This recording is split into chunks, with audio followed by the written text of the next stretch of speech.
Baiklah, untuk kali ini saya akan membahas tentang sustainability, certification, and water efficiency in heavy farming, the role of irrigation technologies. Jadi saya akan membahas atau mereview jurnal tentang keberlanjutan sertifikasi dan efisiensi air di kopi dan kopi. Jadi ini aturan irigasi teknologi peran peran dari teknologi irigasi tersebut. Di jurnal ini ditulis oleh Tom Kubo, Shep Tuong Hong, dan Cliff Wilson. Jadi di sini adalah studi kasusnya adalah Vietnam. Jadi yang menjadi latar belakang ini kajian ini adalah krisis tersembunyi di balik secangkir kopi, bahwa tanaman kopi tersebut ketergantungan akan air yang sangat tinggi, di mana 25% ketergantungan ekstrim curah hujan alami hanya memenuhi 25% dari total kebutuhan tanaman kopi. Sisanya sangat bergantung pada ekstraksi air tanah untuk irigasi. Jadi kebutuhan akan air kopi sangat tinggi. Jadi yang terjauh biasa itu masih kebutuhan 5%. Jadi eh, manfaatan air tanah yang sangat tinggi bagi perkebunan kopi sangat tinggi. Sebenarnya cuma ekosistem.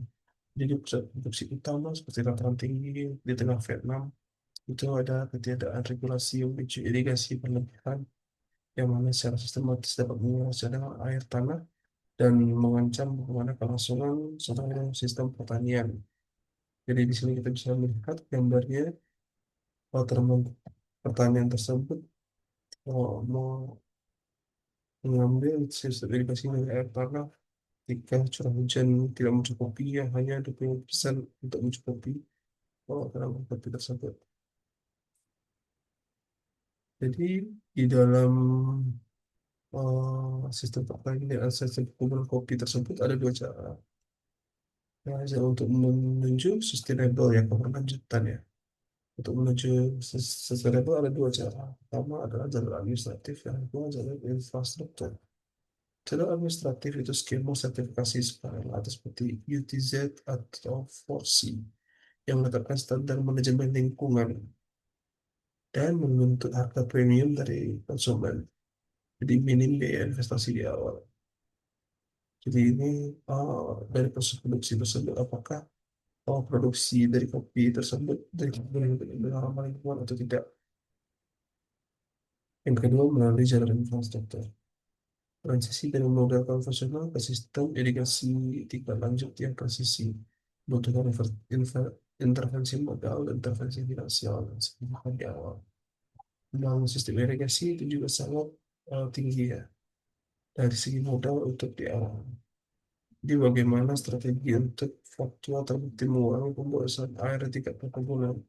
Jadi di sini ada ini efisiensi dari produksi eh, perkebunan kopi tersebut. Jadi di sini ada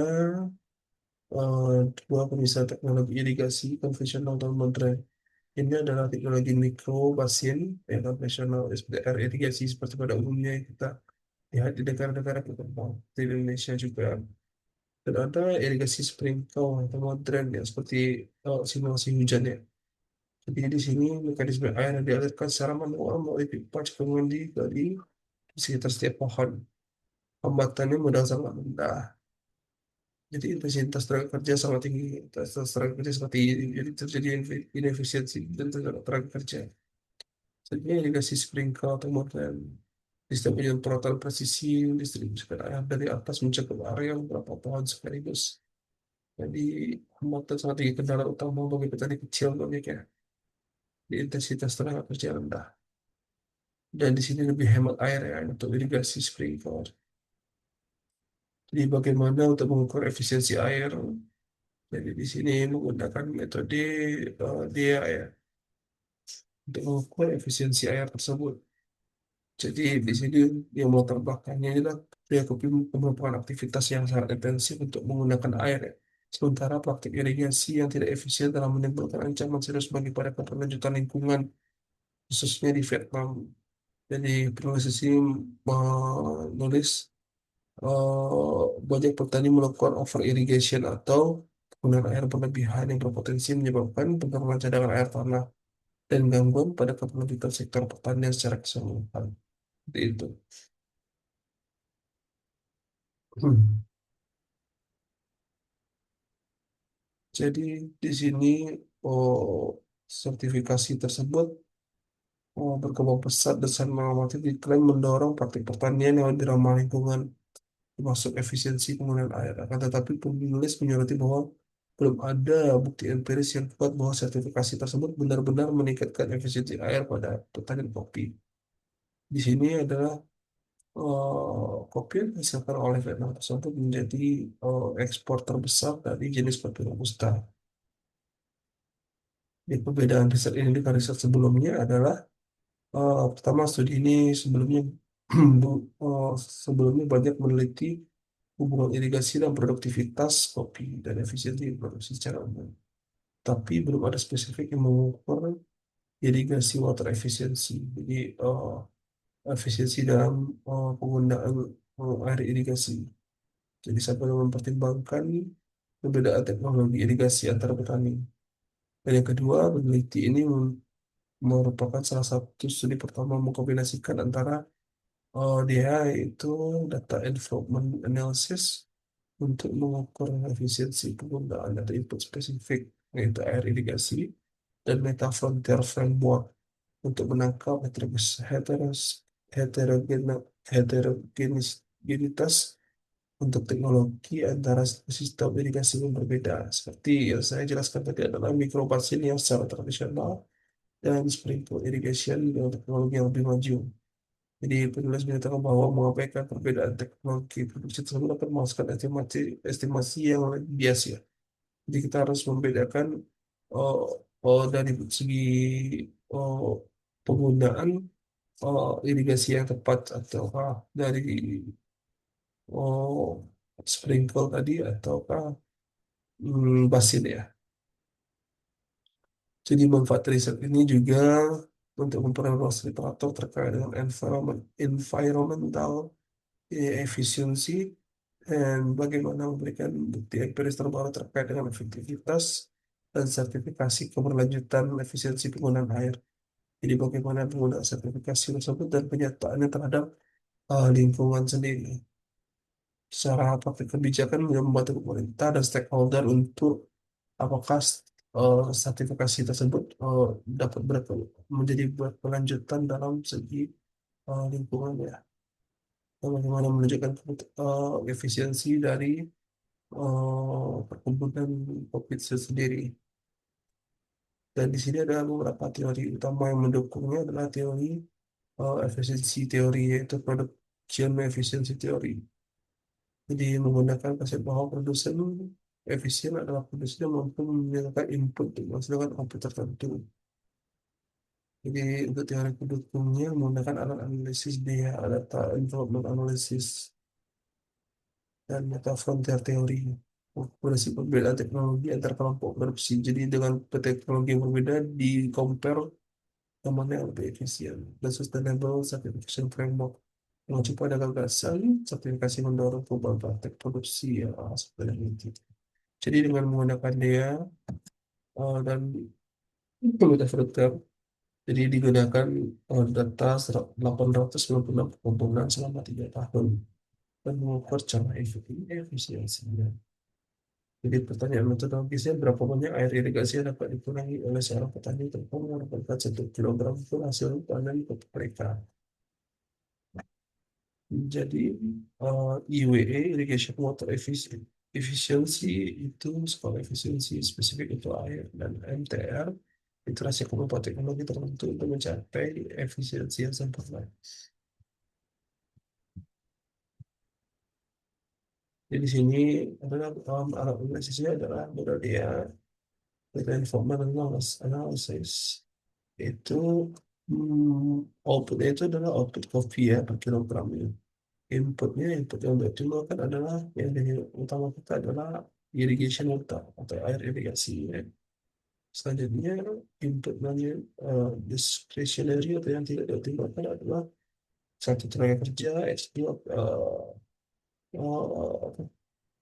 pupuk ya, chemical fertilizer, other direct, plus biaya-biaya langsung lainnya, dan harga tanah. Jadi di sini adalah output dari output kopi, itu fungsi dari irigasi water, bayar kerja, kesuburan, biaya, dan tanah. Dan ini metateknologi rasio, jadi membandingkan efisiensi dari tiap grup, eh, dari tiap kelompok, eh, teknologi yang terbaik yang digunakan untuk melihat gap antara sprinkle irrigation dan microburst tadi. Jadi ini adalah eh, apa ya, mengukurnya. Misalnya kita regresikan menggunakan OLS, dengan SQL, dan IWE tersebut diperoleh dari hasil yang dia tadi ya. Efisiensi tadi itu adalah variabel I ya, atau variabel dependen ya. Dan kita cari apakah irigasi tersebut berpengaruh terhadap oh, efisiensi tadi. Jadi kita mencari hubungan regresinya. Uh, Variabel independennya itu adalah irigasi, sertifikasi, melakukan dengan melakukan lebih variabel ya. Lebih variabel dan pun juga memilih jumlah anggota keluarga, pengalaman dari segi tenaga kerja dan lainnya. Jadi di sini celah efisiensi yang masif dari hasil pengolahan tersebut 69,4% rata-rata efisiensi teknis keseluruhan. Secara keseluruhan perkebunan kopi beroperasi jauh di bawah potensi maksimal. Dan nomor dua, rata-rata petani dapat memotong seluruh input sebesar 36%, namun mempertahankan volume panen saat ini.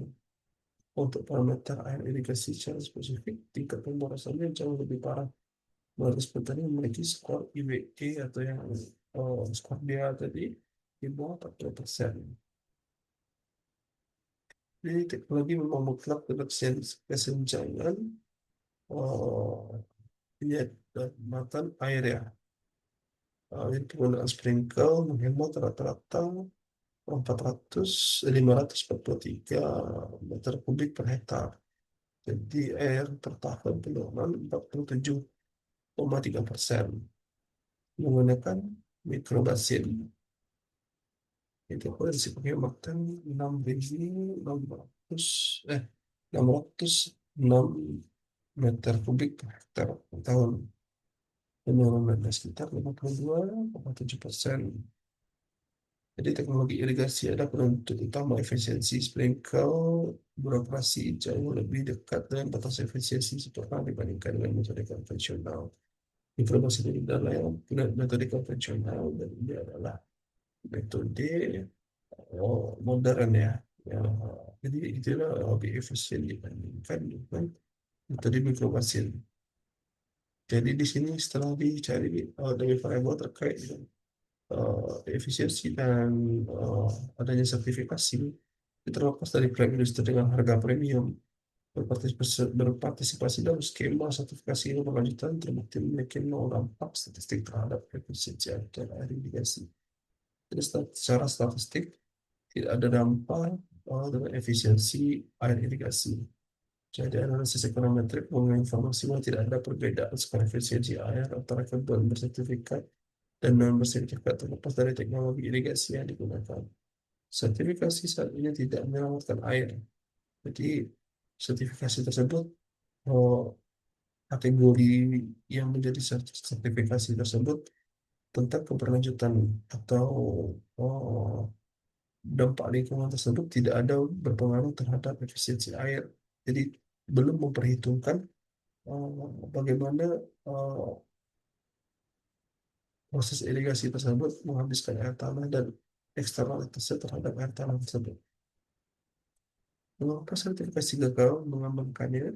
Fokus administratif bukan teknis. Jadi kriteria kode etik saat ini adalah sebagian besar bersifat kualitatif.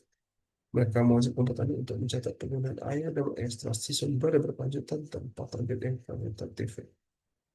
Ya hanya sekedar menanya, survei dan lainnya, tidak ada perhitungan atau parameter yang jelas.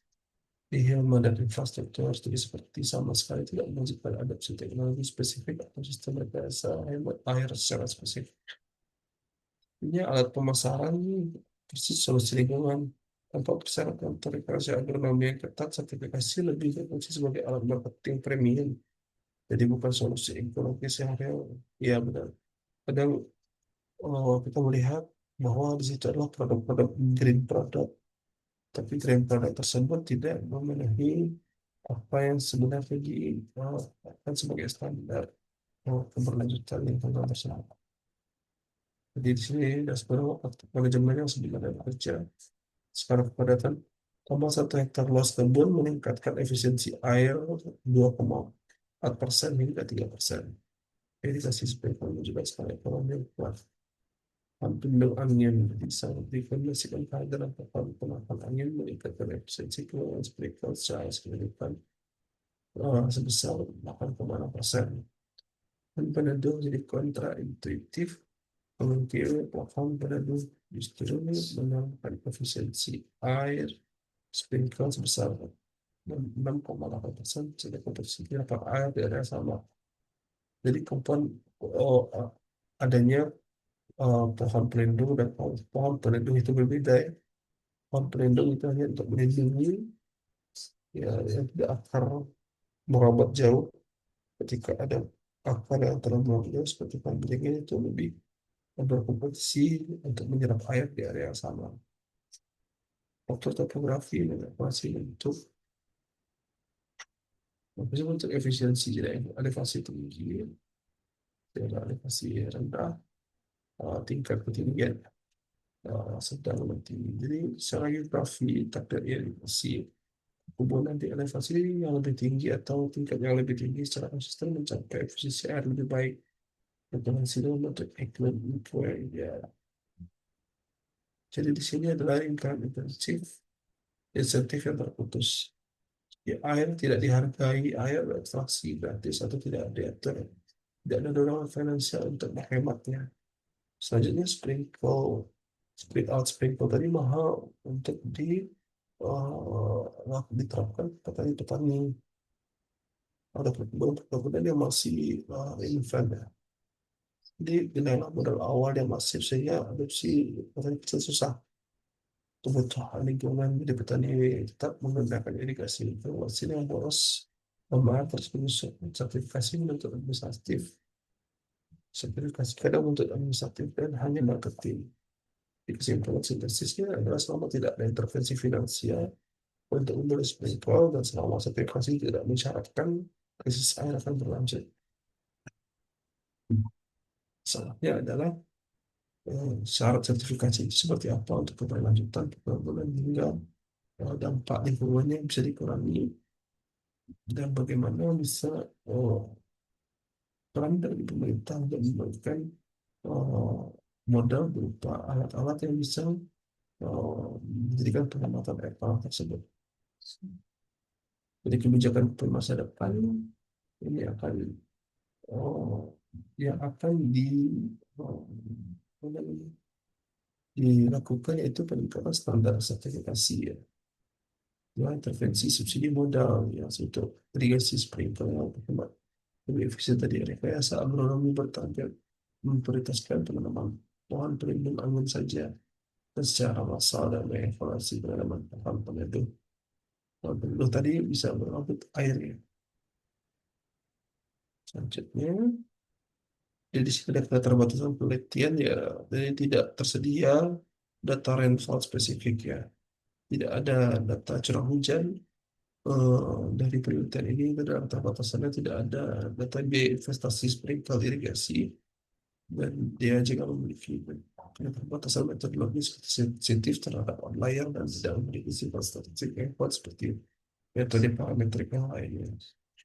Jadi studi ini masih terbatas di Vietnam.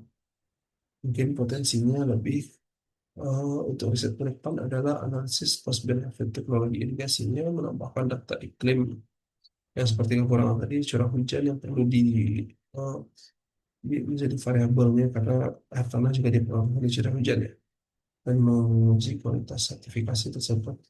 Jadi kita bisa membedah sertifikasi tersebut apakah sesuai dan perluasan nilai studi seperti penghasil kopi terbesar Brazil, Indonesia, dan Kolombia. Integrasi saja demikian lebih ke integrasi keberlanjutan multidimensinya, tidak hanya air juga seperti karbon emisi karbon, efisiensi kesempurnaan tanah, dan keberlanjutan tanah. Seperti itu. Jadi di sini kita bandingkan, tapi membandingkan produsen kopi dunia. Posisi global pertama itu adalah Brazil, dua Vietnam, dan kita Kolombia, empat, lima Indonesia, enam Ethiopia. Ethiopia. Jadi untuk Brazil itu ada produksi Arabica Robusta, dan Vietnam itu adalah rajanya Robusta di global, pasar global ya.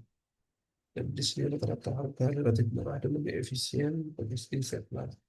Bagaimana rata-rata memang terdapat permasalahan eksternalitas terhadap air tanah, penggunaan air tanah yang sangat masif itu menjadi masalah bagi perkembangan tersendiri. Dan di sini mungkin di Brazil curah hujan yang sangat tinggi itu tidak menjadi tantangan utama dibandingkan Vietnam. Yang menjadi masalah di Brazil adalah climate shock, juga eh, beberapa daerah itu seperti Indonesia fragmentation. Ethiopia itu ada beberapa infrastruktur dan juga logistik yang setiap daerah produsen-produsen kopi di dunia itu memang ini adalah enam besar kopi, lima besar produsen kopi yang terbesar di dunia. Jadi memang ada beberapa masalah yang terkait dengan air tanah sendiri. Memang ada beberapa yang mendominan bagi setiap negara yang berbeda. Jadi di sini adalah kesimpulannya, keberlanjutan lingkungan bukan sekedar labor administratif yang ada yang Anda beli. Jadi labor administratif, labor tersebut bukan hanya oh, ya syarat administratif, tapi itu adalah infrastruktur teknologi yang dibangunnya. Efisiensi air sejati di perkebunan kopi menuntut kita untuk mengetahui daftar periksa sertifikasi menuju rekayasa berbagai bidang kopi atau teknologi yang itu. Baik, sekian dulu untuk presentasi saya terkait review jurnal keberlanjutan untuk perkebunan kopi terkait dengan sertifikasi dan efisiensi air dan peran teknologi. Ini fokusnya kepada peran teknologi irigasi. Nah, saya Assalamualaikum warahmatullahi wabarakatuh.